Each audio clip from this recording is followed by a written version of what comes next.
नमस्कार दोस्तों, हमारी आज की कहानी है जोरदार सबक। रोहित को आज घर आने में देर हो गई थी। ऑफिस में काम इतना ज़्यादा था कि निकलते निकलते रोहित को 9 बज गए थे। ऑफिस से घर आने में उसे घंटा लगता था। भला की ठंड थी और रोहित जल्दी से जल्दी घर पहुंचना चाहता था। फिर भी घर पहुंचते पहुंचते उसे रात के 10 बज चुके थे। मोहन जैसे ही घर पहुंचा तो प्रेमलता जी बर्तन साफ कर रही थी। अरे माँ, आप बर्तन क्यों धो रही हो? इतनी सर्दी पड़ रही है, फिर से बीमार हो जाओगी तुम। अरे नहीं बेटा, तुम्हें तो पता है ना, मैं पुराने जमाने की हूँ और हमारे जमाने में रात को झूठे बर्तन नहीं छोड़ते थे। बड़ा बुरा माना जाता था, तो वही आदत पड़ी है। रसोई में झूठे बर्तन छोड़ना अच्छी बात नहीं होती। यह कहकर प्रेमलता जी फिर से अपने काम में लग गई। तभी रोहित गुस्से से कमरे में जाकर अपनी पत्नी गरिमा को देखता है तो रजाई में बैठकर मोबाइल देख रही होती है। रोहित खून का घूंट पीकर चुपचाप वहाँ से आ जाता है और किचन में माँ के पास आकर कहता है, माँ चलिए आप जाइए यहाँ से, मैं कर देता हूँ। बेटा मेरा काम पूरा हो गया है, तू परेशान मत हो। माँ आप मेरे साथ चलिए। रोहित माँ का हाथ पकड़कर उनके कमरे में लेकर आता है और माँ को बिस्तर में बैठा देता है और कहता है, माँ अब यहाँ से मत उठना, कुछ भी काम हो तो मुझे बता देना, मैं कर दूंगा। ठीक है बेटा, अब तू आराम कर, तू भी थक कर आया है। ठीक है माँ। यह कहकर रोहित अपने कमरे में आ जाता है। वो गरिमा से कहता है, गरिमा यह क्या बदतमीजी है? माँ बेचारी इतनी ठंड में बर्तन साफ कर रही है और तुम यहाँ रजाई में बैठकर आराम से मोबाइल देख रही हो, तो क्या हो गया? अगर बर्तन साफ कर रही हैं तो कौन सा पहाड़ टूट पड़ा? गरिमा चिल्लाकर बोली, मैंने कहा उनसे बर्तन साफ करने के लिए, नहीं ना। अगर उन्हें ही बेटे की नज़रों में महान बनने का शौक है तो मैं क्या कर सकती हूँ? और वैसे भी आप मुझ पर इतना चिल्ला क्यों रहे हैं? मैं भी तो पूरे दिन ठंड में काम करती रहती हूँ, वह तो आपको दिखाई नहीं देता। दिखाई कैसे देगा? आप तो पूरे दिन ऑफिस में रहते हैं। अरे मम्मी का वैसे भी पूरा दिन पूजा पाठ और बिस्तर में पड़े ही गुजरता है, और अगर उन्होंने 2-4 बर्तन साफ कर दिए तो कौन सा पहाड़ टूट गया? गरिमा जानबूझकर इतनी जोर से कह रही थी। दूसरे कमरे में बैठी हुई प्रेमलता जी के कानों को साफ सुनाई दे रहा था। कितना काम करती है वो, पौधों को पानी दे देती है, दोनों टाइम की साग सब्जी काट देती है, बैठे बैठे धुले हुए कपड़े जमा करके उनको अलमारी में लगा देती है, गेहूं साफ कर देती है, फटे हुए कपड़े ठीक कर देती है। कभी कभी तो वो बाहर से सब्जी भी खरीद कर ले आती है। छोटे मोटे बर्तन भी साफ कर देती हैं और घर में उनके पोते जो सामान बिखेर देता है उसको उनकी जगह पर रखती रहती हैं। बहू बेटे के सामने ऐसे कह रही है जैसे वही सारा काम करती है। अब ज़्यादा काम उनसे होता भी नहीं था। उनके घुटनों और कमर में बहुत ज़्यादा दर्द होता था, फिर भी प्रेमलता जी से जो होता वो कर देती। प्रेमलता जी की यह सुनकर आंखें भर आती हैं, लेकिन क्या करें, जाएं तो जाएं कहाँ? उनका ठिकाना है ही कहाँ? एक ही बेटा है और 3 बेटियां हैं, अपने घर को जा चुकी हैं। प्रेमलता जी अतीत में खो जाती हैं और उन दिनों को याद करती हैं जब वो गरीबी और बेबसी के आलम में अपनी जिंदगी गुजार रही थीं।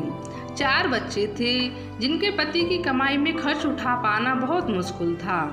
पति के साथ साथ उन्होंने भी बहुत मेहनत की अपने बच्चों को पालने के लिए। कई बार तो उसने ऐसा समय भी देखा है कि जब घर में खाने को कुछ भी नहीं होता था और माँ की ममता अपने बच्चों को भूखा देखकर तड़प तड़प जाती थी। जब उनके बच्चे घर में भूखे बैठे रहते और उनके पास उन्हें खाने को देने के लिए कुछ नहीं होता था तो उनके दिल के टुकड़े टुकड़े हो जाते थे। पूरे घर में एक बेचैनी के आलम में घूमती रहती थी। हर दीवार, हर अलमारी, हर जगह को तलाशती रहती कि कहीं कुछ मिल जाए, मैं उसे बेचकर अपने बच्चों का पेट भर सकूं। अपने बच्चों को भूखा देखकर उनकी ममता का सागर आंसुओं से भर जाता था। कहीं ना कहीं से कुछ ना कुछ इंतजाम करके अपने बच्चों का पेट भर देती थी। खुद भूखी सो जाती थीं, पर अपने बच्चों को भूखा नहीं रहने देती थीं। आसपास के घरों के कपड़े सी देती थी ताकि उनके पास कुछ पैसे आ जाएं और अपने बच्चों के लिए खाने का इंतजाम कर सकें। गरीबी और बेबसी के कारण रोहित के पिता भी जल्दी ही अपने बच्चों को इस दुनिया में अकेला छोड़कर चले गए। अपने पति के जाने के बाद पूरे घर की जिम्मेदारी प्रेमलता जी के कंधों पर आ गई थी। लड़कियां बड़ी थीं और बेटा छोटा था। लड़कियों को साथ लगाकर उन्होंने थोड़ा थोड़ा काम किया और अपने घर का खर्च उठाया और सबको पढ़ाया और फिर धीरे धीरे एक एक बेटी की शादी की। रोहित को भी अच्छी तरह से पढ़ाया लिखाया ताकि कुछ काबिल बन सके और रोहित भी पढ़ने में बहुत होशियार था। उसने भी दिल लगाकर पढ़ाई की और एक अच्छी नौकरी उसे मिल गई। नौकरी मिलने के बाद प्रेमलता जी को कुछ राहत महसूस हुई। नौकरी लगने के कुछ दिनों बाद ही प्रेमलता जी ने रोहित की शादी कर दी थी। अभी तो उनके परिवार में थोड़ी खुशहाली आई थी। अभी तो उन्होंने थोड़े से अच्छे दिन देखे थे और अभी घर में बहू की जांतियां शुरू हो गई थी। वो कभी सास के पास भी नहीं बैठती थी, उनसे हमेशा दूर ही रहती थी और प्रेमलता जी चुपचाप अकेले में रो लेती थी और अपना दिल हल्का कर लेती थी। रोहित अपनी माँ की बहुत इज्जत करता था, अपनी माँ को बहुत प्यार करता था, क्योंकि रोहित ने बचपन से ही अपनी माँ की बेबसी और लाचारी देखी थी। उसकी माँ ने अपने बच्चों के लिए कितनी मेहनत की है, यह वह कभी नहीं भूलता था। अपनी बीवी गरिमा से वह बहुत परेशान था, क्योंकि वह उसकी माँ के साथ अच्छा व्यवहार नहीं करती थी। रोहित ऑफिस से आने के बाद सबसे पहले अपनी माँ को देखता था, उसके बाद अपनी बीवी गरिमा को, बच्चों को देखता था। यह बात भी गरिमा को पसंद नहीं थी। एक दिन गरिमा ने रोहित से कहा, एक बात कहूँ, अगर आप बुरा ना मानो तो कहो, क्या कहना चाहती हो? रोहित ने कहा, मैं सोच रही थी कि रीना दीदी तो अकेली रहती हैं, क्यों ना हम माँ को रीना दीदी के पास भेजते रहने के लिए। तुमने ऐसा सोच भी कैसे लिया? बेटी के पास माँ कैसे रह सकती है, जबकि उनका एक बेटा है? लोग क्या कहेंगे कि बेटा अपनी माँ का ख्याल नहीं रख सकता, इसलिए अपनी बहन के पास माँ को छोड़ आया। तो इसमें हर्ज ही क्या है? वैसे भी वो तो अकेली ही रहती हैं, कौन से उनके सास ससुर उनके साथ रहते हैं। माँ के जाने से उनका सहारा हो जाएगा। गरिमा गुस्से में बोली, बस करो गरिमा, चुप हो जाओ, अब मैं और सहन नहीं कर सकता। तुमने अगर एक शब्द और कहा तो मुझसे बुरा कोई नहीं होगा। यह कहकर रोहित गुस्से में कमरे से बाहर निकल आता है। बाहर खड़ी माँ के कानों में बहू की ये बातें पड़ जाती हैं। माँ के पैरों तले जमीन खिसक जाती है। जिस घर में उन्होंने अपनी जिंदगी के 45 वर्ष निकाल दिए, आज वही घर अपना नहीं रहा। उनके सिर पर जैसे आकाश टूट पड़ा हो, हृदय के जैसे एक ही साथ ही हजारों टुकड़े हो गए हों। इस घर की एक एक दीवार से एक एक से उन्हें बेहनता मोहब्बत थी। घर के एक एक कोने को उन्होंने अपने हाथों से सजाया था और आज वह घर उनकी बहू छोड़ने के लिए कह रही है। क्या यह सब कुछ उनसे बर्दाश्त नहीं हो रहा था? उनके सब्र का बांध टूट गया। उनकी आंखों से आंसुओं का सैलाब टूट पड़ा, जो रुकने का नाम नहीं ले रहा था। वह बस रोए जा रही थी। उन्हें कुछ समझ नहीं आ रहा था कि वो क्या करें। वो कई घंटे तक अपने बिस्तर में पड़ी रोती रही। जब रोते रोते थक गईं तो उन्होंने अपने आंसू साफ किए और मन ही मन उन्होंने निश्चय किया कि मैं ऐसे नहीं होना दूंगी। उन्होंने हिम्मत करके अपनी बहू की माँ को फोन किया और उन्हें सारी बात बताई। बहू के घर वाले अच्छे थे। बहू की माँ भी एक संस्कारी महिला थी। उन्होंने प्रेमलता जी को सांत्वना दी और कहा कि सब ठीक हो जाएगा, मैं कल आती हूँ, आप बिल्कुल भी चिंता मत कीजिए। मेरे होते हुए आपको चिंता करने की बिल्कुल भी ज़रूरत नहीं है। आपने मुझसे पहले सब कुछ क्यों नहीं बताया? कोई बात नहीं, मैं कल आकर सब कुछ ठीक कर दूंगी। यह कहकर फोन रख देती है।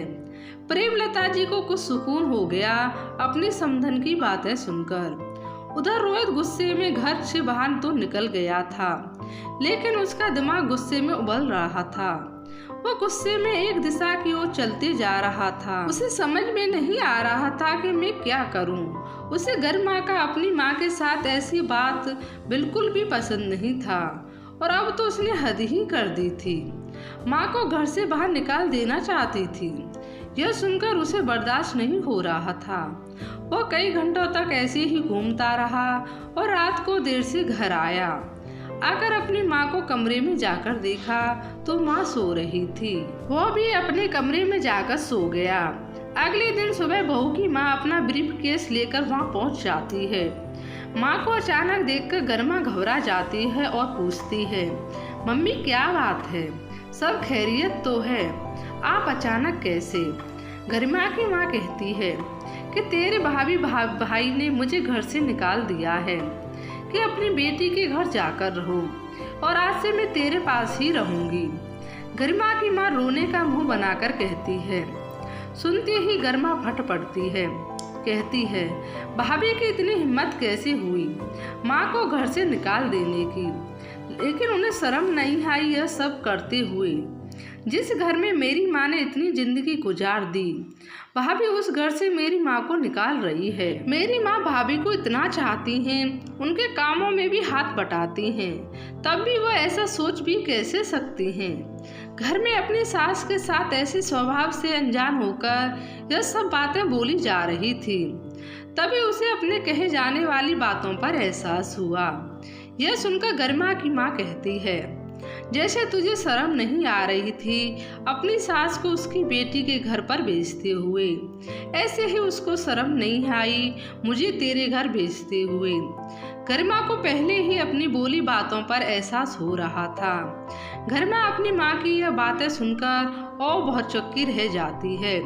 उसकी आंखें खुली रह जाती हैं, उसके मुंह से कुछ नहीं निकलता, उसकी आंखें शर्म से झुक जाती हैं। गरिमा की माँ कहती है, क्या मैं तुझे यही संस्कार दिए, क्या मैं तुझे यही सिखाया था कि तू अपनी सास के साथ ऐसा बर्ताव करेगी? क्या मैंने इसलिए पाल पोस कर तुझे बड़ा किया था कि एक दिन ससुराल में जाकर मेरी नाक कटवाएगी? यह सब बातें सुन रहे होते हैं। प्रेमलता जी कहती हैं, मैं गरिमा को अपनी बेटी की तरह मानती हूँ, लेकिन मुझे समझ नहीं आता यह मुझे क्यों पसंद नहीं करती है, क्यों मेरे साथ ऐसा बर्ताव करती है। मैं इसे कुछ भी नहीं कहती हूँ। रोहित कहता है, सासू माँ, मेरी माँ ने इस घर के लिए बहुत मेहनत की है।